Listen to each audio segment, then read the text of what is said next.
Kia ora. Hello. Welcome to the first episode of our new series, Construction and Evolution of Medieval Garments, this being Reconstructing an Early 15th Century Child's Gown. I'll begin by acknowledging that this is largely based on the work of Beatrix Nutz, who studied and reconstructed a child's garment from the Lengberg Castle in Austria. This find consisted of a fragment of linen lining from the top portion of a gown, not incorporating the entire front and back, but only portions thereof. Fragments of the original outer layer of fabric, a blue wool, were attached to the linen lining. What is especially interesting about the gown is the way in which it, like other of the Lengberg garments, deviate from the construction methods of the previous period. During the 14th century, we still see garment shapes mostly based on rectangles and triangular gauze, even though some tailoring and shaping had begun so as to achieve the fitted and tailored silhouettes of the 14th century. Even so, the gown shapes during the 14th century were mostly just variations on the T-shape, with gauze added at the sides and often centre front and centre back. For example, a child's gown from Greenland, N61, museum number D10592, conforms to the general and enduring medieval gown construction plan of two rectangles for the front and back panels with gauze inserted at the sides and sometimes at the centre front and centre back to create fullness.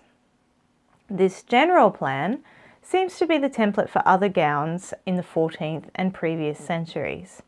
For example, other of the Greenland gowns follow this basic shape.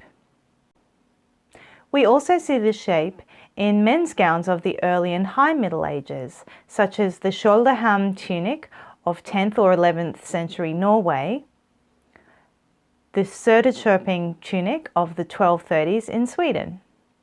While these may be men's gowns or not, women's gowns of earlier periods have a similar plan, except that they sometimes lack the centre front and centre back gauze. For example, the gown of St. Clair of Assisi before the mid-13th century, or the gown of St. Elizabeth of Thuringia, Hungary before 1230. As the 14th century draws to a close and the 15th century gets underway, a few developments in garment shaping seem to have occurred.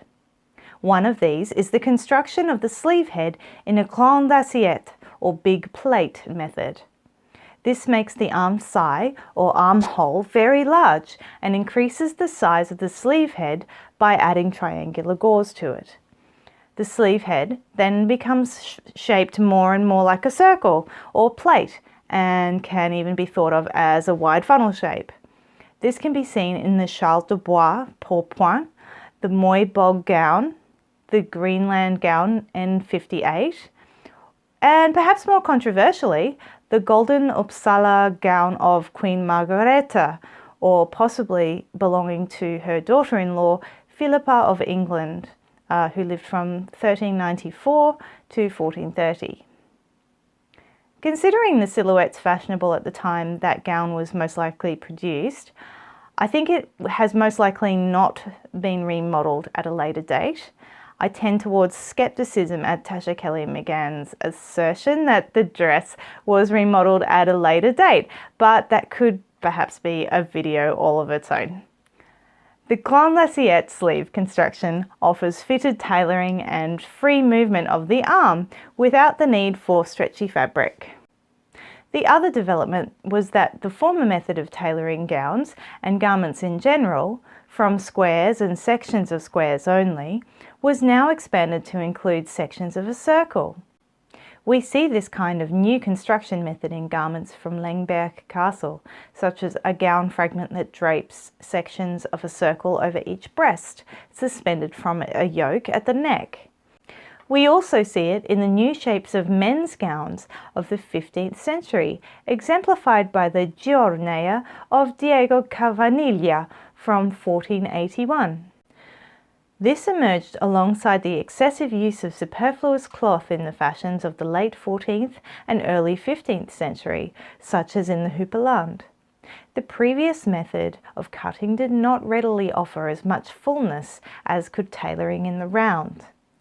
Even through the tribulations of the era, the economic revolution in this period offered the nouveau riche merchant class and the burgeoning middle class access to textiles that they previously had not enjoyed. They could therefore afford to be a little more luxurious in their use of fabric. The rise in trade in luxury woolen broadcloths, so named because of their width, instead of cheaper and/or narrower fabrics, had been brought about in part by the difficulties and expense inherent in transporting textiles during this turbulent time, commencing around the middle of the 14th century. Wider loom widths were available for many fabrics professionally woven rather than woven at home or in small workshops, facilitating a more generous cutting plan. By the 1430s, which is the period I was trying to hone in on for this recreation, fashionable dress still retained the houppelande, but was moving towards the Burgundian gown and similarly fitted shapes.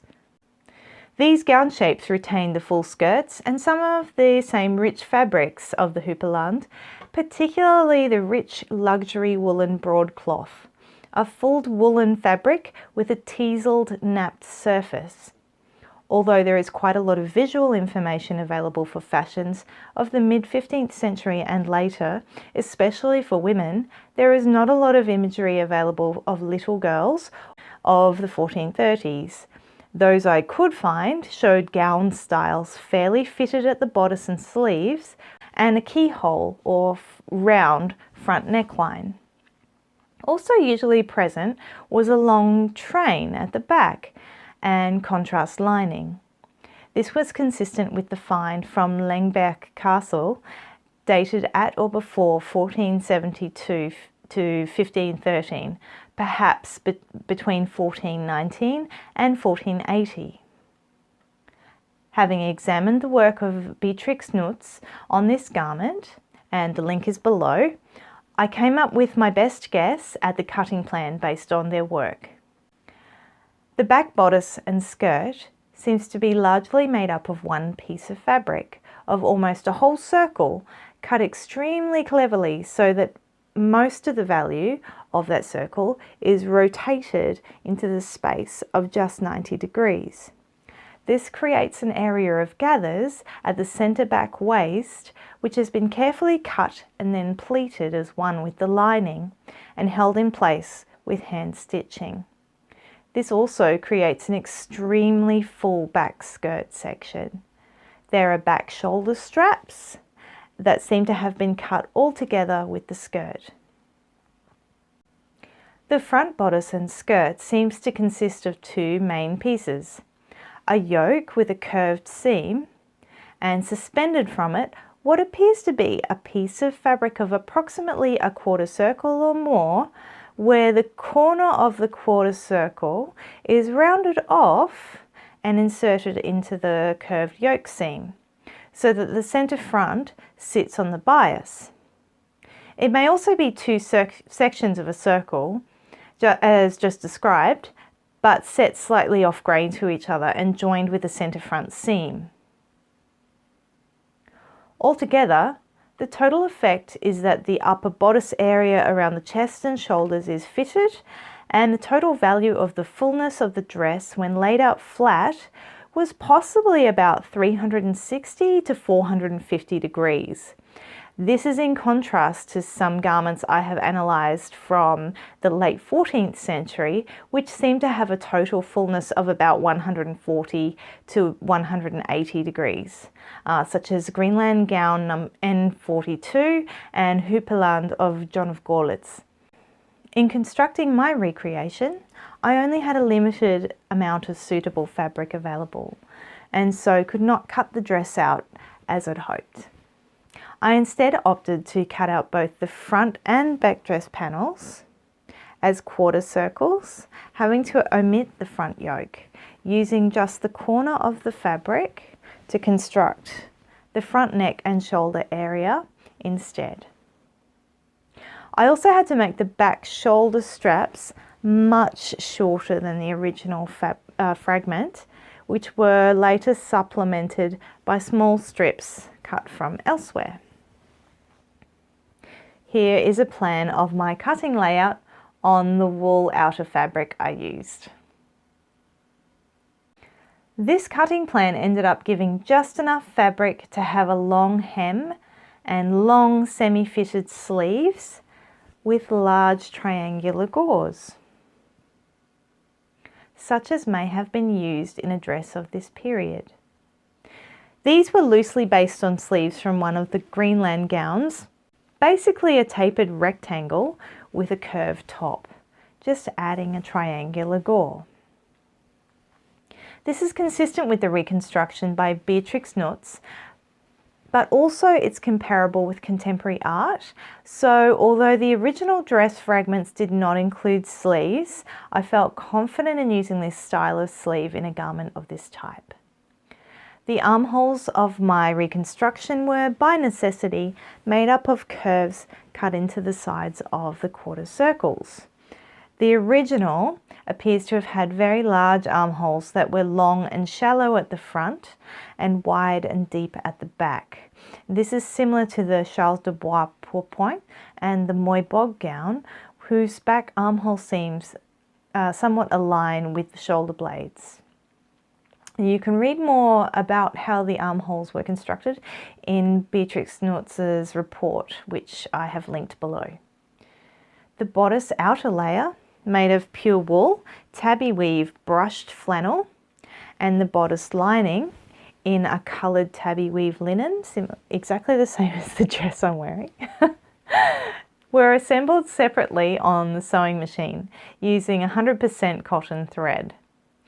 Then the lining and the outer layer were joined at the neckline, again with machine stitching.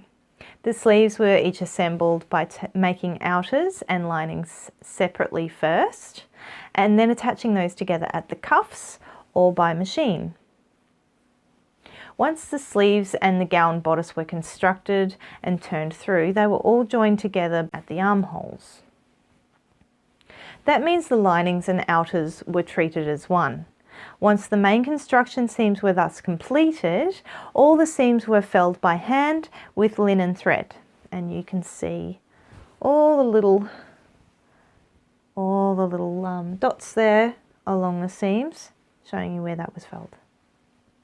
Usually I prefer to fully hand sew all the seams on a medieval reconstruction garment, but I had limited time to complete this project. I wished to economise slightly on the construction seams for this garment so that I could spend time adding some nice detailing. The hems were trimmed to the maximum possible length and the excess taken up to a very generous hem allowance to give some room to grow. This is a concession to modern needs. A gown of this type in the late medieval period would have most likely been made for and worn by a child living in a wealthy household, where tailors would likely have been hired to custom make fine clothing for the family. It was expected that children of wealthy families were well dressed, and it is doubtful that economies such as this hemline were made. There's also no evidence to support such a practice. I think it's more likely that the gown would have been hemmed to the correct length, worn until it no longer fit the child or until they tired of it, and then it would be passed to a relative or a servant. What remains to mention is the shaping in the middle of the gown. The original fragment, consisting of a linen lining with small pieces of wool attached, has a most peculiar area of shaping and pleating at the centre back. The superfluity of fabric has been managed by carefully pleating the fabric in the centre back waist area, holding those pleats with stab stitching, and also by trimming the top of this area of pleating and gathering that into a flat piece of fabric. The effect is something like an upside down fan. The outer and lining fabrics are treated as one in creating this pleated feature. It helps to form a regular and attractively draped pleated area. In making my reconstruction, I did not have the fabric needed to recreate this feature in exactly the same way. Alternatively, I opted to simply pleat and stab stitch and gather the excess fabric volume that I did have. The trimming and extra shaping was not necessary with the lesser fabric volume, and in fact it would have ruined the line of the gown. The gathered areas can easily be released later if necessary to enlarge the circumference of the waist by removing just a few rows of stitching. The front chest section is also slightly pleated through the centre, with the linen thread joining the inner linen layer and the outer wool layer in forming those pleats. As for the centre back pleated section, this gives the pleats a very beautiful, full and elegantly draped appearance that we see in illustrations of the period, such as the very famous Arnolfini portrait and the portrait of Margaret van Eyck by Van Eyck, and the Descent from the Cross, portrait of a woman in a winged bonnet, and the Seven Sacraments altarpiece by Rogier van der Weyden. As for the original, several lines of stab stitching or pad stitching, piercing both outer and lining, pull in the waist area, acting as a stay stitch and creating pleats at the centre front and back. I executed these with linen thread.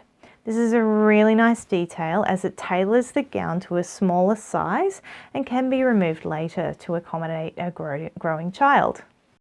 Unlike earlier medieval gowns constructed with a modified T-shape, this gown has the bodice cut on the bias.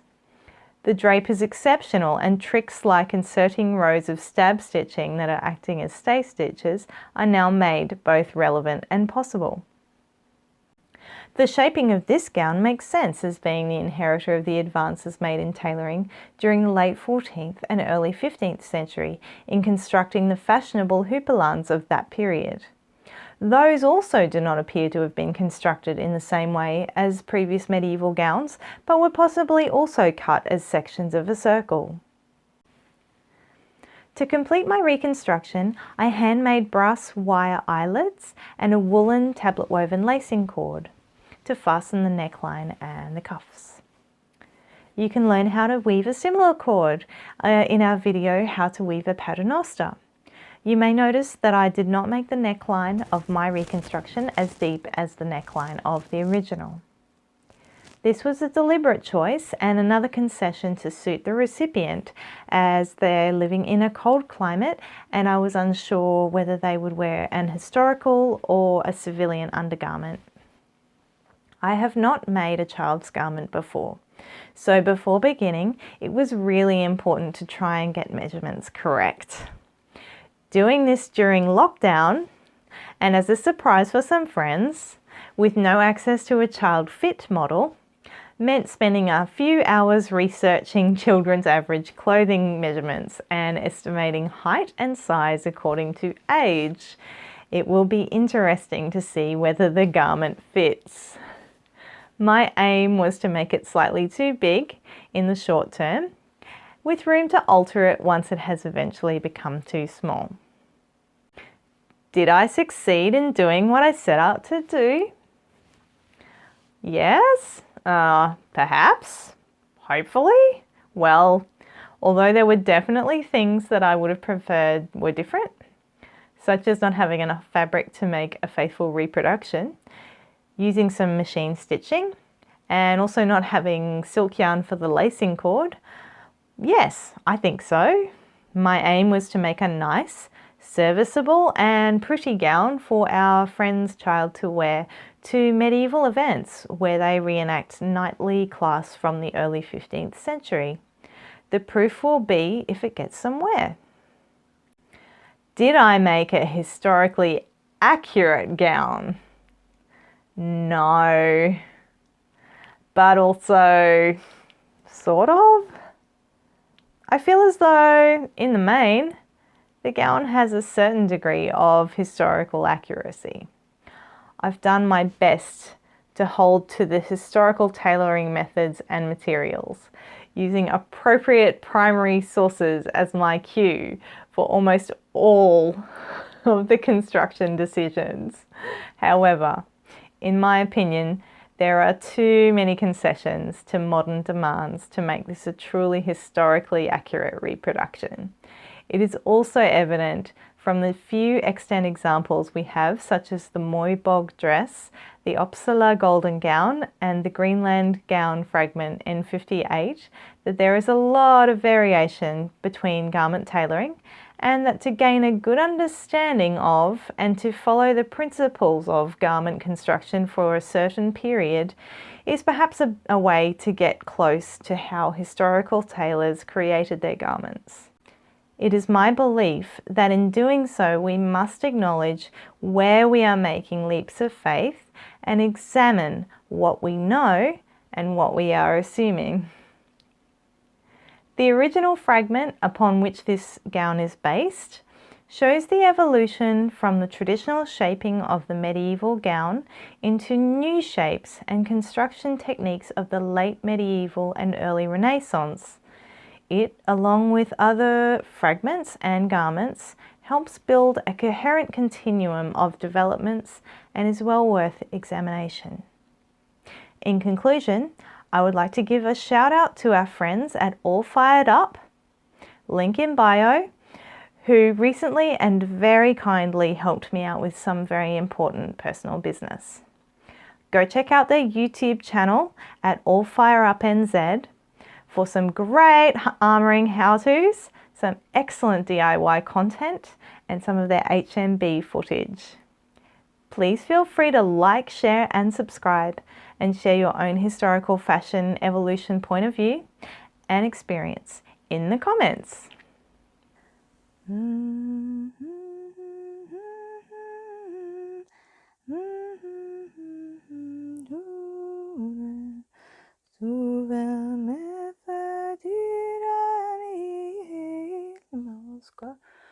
Oh, hello. I didn't see you there. I guess that means you enjoyed the video. Thanks for watching, and remember to like, comment and subscribe. And also stay safe, have fun and keep reenacting. Je vivrai liément douce créature, se vous aviez